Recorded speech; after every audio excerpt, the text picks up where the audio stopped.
आप सभी को मेरा नमस्कार। ये नेट सेट के लिए बहुत ही उपयोगी है, तो चलिए हम इसे प्रारंभ करते हैं। निम्नलिखित अवतरण को ध्यान से पढ़कर इस पर पूछे गए प्रश्नों के उत्तर दीजिए। ब्रजभाषा पश्चिमी हिंदी की प्रमुख बोली है जो ब्रज क्षेत्र में बोली जाती है। इसका क्षेत्र आगरा, मथुरा, अलीगढ़, एटा, फिरोजाबाद, हाथरस जनपदों के अतिरिक्त हरियाणा का गांव जिला, राजस्थान का भरतपुर और धौलपुर जिला माना जाता है।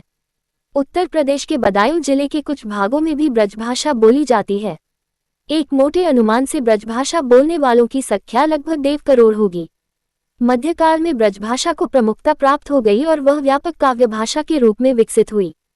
सूरदास, नंददास, प्रस्थान, घनानन्य, बिहारी, केशव भारतेंदु, जगन्नाथ दास रत्नाकर, सत्यनारायण कविरत्न ब्रजभाषा के प्रमुख कवि है। अपने पदलालित्य एवं माधुर्य के कारण ये भाषा ब्रज क्षेत्र के बाहर के कवियों द्वारा भी प्रयुक्त की गई। ब्रजभाषा की प्रमुख विशेषता है इसकी औकारांत प्रवृत्ति, उत्तम पुरुष में का प्रयोग और क्यों के स्थान पर चौ का प्रयोग करना। मध्यकाल में ब्रजभाषा का प्रयोग ब्रज क्षेत्र के बाहर के कवियों ने भी किया। परिमाणत यह व्यापक काव्य भाषा बन गई और लगभग 600 वर्षों तक काव्य भाषा के पद पर प्रतिष्ठित रही। आधुनिक काल के द्वितीय चरण द्विवेदी युग में आचार्य महावीर प्रसाद द्विवेदी के प्रयासों से खड़ी बोली हिंदी को काव्य भाषा के पद पर प्रतिष्ठित किया जा सका। 1. उपर्युक्त अवतरण की शैली किस प्रकार की है? 1. विवरणात्मक, बी. विवेचनात्मक, सी. गवेषणात्मक, डी. हास्य व्यंग्यपूर्ण। उत्तर 1. विवरणात्मक। 2. इस अवतरण का उचित शीर्षक क्या होगा? 1. पश्चिमी हिंदी, बी. ब्रजभाषा, सी. ब्रजभाषा व्यापक काव्य भाषा, डी. इनमें से नहीं। उत्तर बी. ब्रजभाषा। 3. कौन सा कवि ब्रजभाषा का है? 1. भारतेंदु, बी. जगन्नाथ दास रत्नाकर, सी. बिहारी, डी. उपर्युक्त सभी। उत्तर डी. उपर्युक्त सभी। 4. लेखक के अनुसार ब्रजभाषा कितने वर्षों तक काव्य भाषा के पद पर प्रतिष्ठित रही? 1. 500 वर्षों तक, बी. 550 वर्षों तक, सी. 600 वर्षों तक, डी. 700 वर्षों तक। उत्तर सी. 600 वर्षों तक। 5. ब्रजभाषा में उत्तम पुरुष एकवचन में प्रयुक्त सर्वनाम है?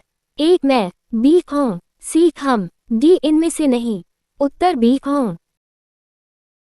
निर्देश निम्न अवतरण को ध्यान से पढ़कर उस पर पूछे गए बहुविकल्पीय प्रश्नों के सही उत्तर का चयन कीजिए। प्रेम और श्रद्धा में अंतर यह है कि प्रेम स्वाधीन कार्यों पर उतना निर्भर नहीं, कभी कभी किसी का रूप मात्र जिसमें उसका कुछ भी हाथ नहीं, उसके प्रति प्रेम उत्पन्न होने का कारण होता है, पर श्रद्धा ऐसी नहीं है। किसी की सुंदर आँख या नाक देखकर उसके प्रति श्रद्धा नहीं उत्पन्न होगी, प्रीति उत्पन्न हो सकती है। प्रेम के लिए इतना ही बस है कि कोई मनुष्य हमें अच्छा लगे, पर श्रद्धा के लिए आवश्यक ये है कि कोई मनुष्य किसी बात में बड़ा हुआ होने के कारण हमारे सम्मान का पात्र हो। श्रद्धा का व्यापार स्थल विस्तृत है, प्रेम का एकांत। प्रेम में घनत्व अधिक है और श्रद्धा में विस्तार। किसी मनुष्य से प्रेम रखने वाले 2 ही 1 मिलेंगे, पर उस पर श्रद्धा रखने वाले सैकड़ों, हजारों, लाखों, क्या करोड़ों मिल सकते हैं। सच पूछिए तो इसी श्रद्धा के आश्रय से उन कर्मों के महत्व का भाव दृढ़ होता रहता है जिन्हें धर्म कहते हैं और जिनमें मनुष्य समाज की स्थिति है। कर्ता से बढ़कर कर्म का स्मारक दूसरा नहीं। कर्म की क्षमता प्राप्त करने के लिए बार बार कर्ता की ओर आँख उठती है। कर्मों से कर्ता की स्थिति को जो मनोहरता प्राप्त हो जाती है, उस पर मुग्ध होकर बहुत से प्राणी उन कर्मों की ओर प्रेरित होते हैं। कर्ता अपने सत्कर्म द्वारा एक विस्तृत क्षेत्र में मनुष्य की सदृत्तियों के आकर्षण का एक शक्ति केंद्र हो जाता है। जिस समाज में किसी ज्योतिष्मान शक्ति केंद्र का उदय होता है, उस समाज में भिन्न भिन्न हृदयों से शुभ भावनाएं मेघखंडों के समान उठकर तथा एक और एक साथ अग्रसर होने के कारण परस्पर मिलकर इतनी घनी हो जाती है कि उनकी घटा सी उमड़ पड़ती है और मंगल की ऐसी वर्षा होती है कि सारे दुख और क्लेश बह जाते हैं। 1. इस अवतरण का उपयुक्त शीर्षक है? 1. श्रद्धा और प्रेम, बी. श्रद्धा और भक्ति, सी. प्रेम और भक्ति, डी. इनमें से कोई नहीं। उत्तर 1. श्रद्धा और प्रेम। 2. श्रद्धा के कारण किन कर्मों का महत्व बढ़ जाता है? 1. जिन्हें अधर्म कहा जाता है, बी. जिन्हें धर्म कहा जाता है, सी. जिन्हें सत्पुरुष करते हैं, डी. जिन्हें दुर्जन करते हैं। उत्तर बी. जिन्हें धर्म कहा जाता है। 3. धर्म का सबसे बड़ा स्मारक लेखक किसे मानता है? 1. श्रद्धा को, बी. धर्म को, सी. कर्ता को, डी. इन सब को। उत्तर सी. कर्ता को। 4. ज्योतिष्मान शक्ति केंद्र का अभिप्राय है? 1. श्रद्धालु से, बी. श्रद्धेय से, सी. भक्त से, डी. प्रेमी से। उत्तर बी. श्रद्धेय से। 5. अपने सत्कर्म द्वारा मनुष्य की सदृत्तियों के आकर्षण का केंद्र कौन बन जाता है? 1. कर्ता, बी. भक्त, सी श्रद्धालु, डी प्रेमी। उत्तर ए कर्ता। अवतरण को ध्यानपूर्वक पढ़ें और उससे संबंधित प्रश्नों के उत्तरों के दिए गए बहु विकल्पों में से सही विकल्प का चुनाव करें। कविता विश्व का अंतरतम संगीत है, उसके आनंद का रोमहास है, उसमें हमारी सूक्ष्मतम दृष्टि का मर्म प्रकाश है। जिस प्रकार कविता में भावों का अंतरस्थ हृदय-स्पंदन अधिक गंभीर, परिस्फुट तथा परिपक्व रहता है, उसी प्रकार छंदबद्ध भाषा में भी राग का प्रभाव, उसकी शक्ति अधिक जागृत, प्रबल तथा परिपूर्ण रहती है। राग ध्वनि लोक की कल्पना है। जो कार्य भाव जगत में कल्पना करती, वह कार्य शब्द जगत में राग दोनों अभिन्न है। यदि किसी भाषा के छंदों में भारती के प्राणों में शक्ति तथा स्फूर्ति संचार करने वाले उसके संगीत को अपनी उन्मुक्त छकारों के पखों में उड़ने के लिए प्रशस्त क्षेत्र तथा विशदाकाश न मिलता हो, वह पिसबद्ध कीर की तरह छंद के अस्वाभाविक बंधनों से कुंठित हो, उड़ने की चेष्टा में छटपटा कर गिर पड़ता हो, तो उस भाषा में छंदबद्ध काव्य का प्रयोजन ही क्या। प्रत्येक भाषा के छंद उसके उच्चारण न संगीत के अनुकूल होने चाहिए। जिस प्रकार पतंग डोर के लघु गुरु संकेतों की सहायता से और भी ऊंची ऊंची उड़ती जाती है, उसी प्रकार कविता का राग भी छंद के गीतों से दृप्त तथा प्रभावित होकर अपनी ही उन्मुक्ति में अनंत की ओर अग्रसर होता जाता है। हमारे साधारण वार्तालाप में भाषा संगीत को जो यथेष्ट क्षेत्र प्राप्त नहीं होता, उसी की पूर्ति के लिए काव्य में छंदों का प्रादुर्भाव हुआ है। कविता भावों के प्रगाढ़ संगीत के साथ भाषा का संगीत भी पूर्ण परिस्फुट होना चाहिए, तभी दोनों में संतुलन रह सकता है। 1. कविता का राग छंद से दृप्त होता है। ए. ये कथन भ्रामक है। बी. ये कथन गलत है। सी. ये कथन सही है। डी. ये कथन अस्पष्ट है। उत्तर सी. ये कथन सही है। 2. कविता में छंदों का अस्वाभाविक बंधन। ए. उचित है। बी. उसका निषेध करना चाहिए। सी. अनुचित है। डी. उससे बचना चाहिए। उत्तर सी. अनुचित है। 3. राग और कल्पना में क्या संबंध है।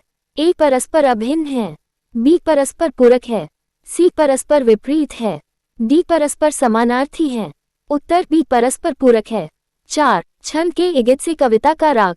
ए. बाधित होता है। बी. कुंठित होता है। सी. स्पष्ट होता है। डी. अनंत की ओर अग्रसर होता है।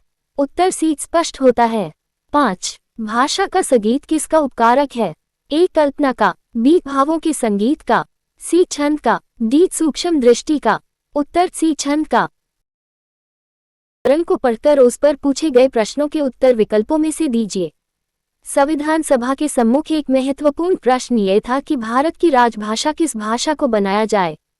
पर्याप्त विचार मंथन के उपरांत 14 सितंबर 1949 को संविधान सभा ने एकमत से यह निर्णय लिया कि हिंदी भारत की राजभाषा होगी, इसीलिए हम प्रतिवर्ष 14 सितंबर को हिंदी दिवस मनाते हैं। संविधान के भाग -17 अध्याय की धारा 343 के अनुसार संघ की राजभाषा हिंदी और लिपि देवनागरी होगी। संघ के राजकीय प्रयोजनों के लिए प्रयोग होने वाले अकों का रूप भारतीय अकों का अंतर्राष्ट्रीय रूप होगा।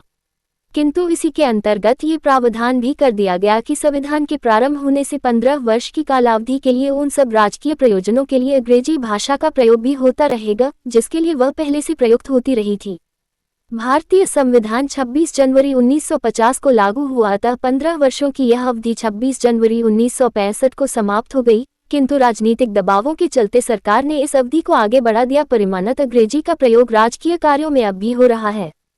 भारत की राजभाषा होने पर भी हिंदी को अंग्रेजी से मुकाबला करना पड़ रहा है। संविधान में राजभाषा संबंधी अनुच्छेद भाग 17 के अध्याय में धारा 343 से 351 तक है। धारा 343 में संघ की राजभाषा हिंदी और लिपि देवनागरी घोषित की गई।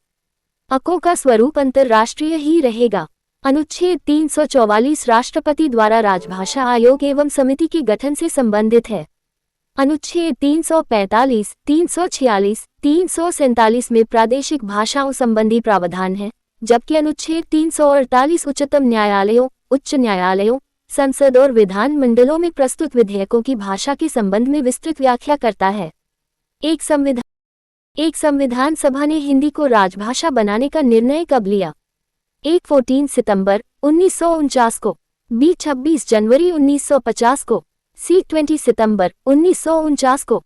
डी 15 अगस्त 1947 को। उत्तर 14 सितंबर 1949 को। 2. संविधान में राजभाषा का प्रावधान है। एक धारा 343(1). बी भाग 17 अध्याय -1 धारा 343(1). सी धारा 343 से 351 तक। डी इनमें से कोई नहीं। उत्तर बी भाग 17 अध्याय -1 धारा 343(1). 3. उक्त अवतरण का शीर्षक होगा 1. संविधान में हिंदी, बी. राजभाषा संबंधी संवैधानिक प्रावधान, सी. राजभाषा हिंदी, डी. राजभाषा और राष्ट्रभाषा। उत्तर बी. राजभाषा संबंधी संवैधानिक प्रावधान। 4. भारतीय संविधान ने अकों के किस रूप को स्वीकार किया है?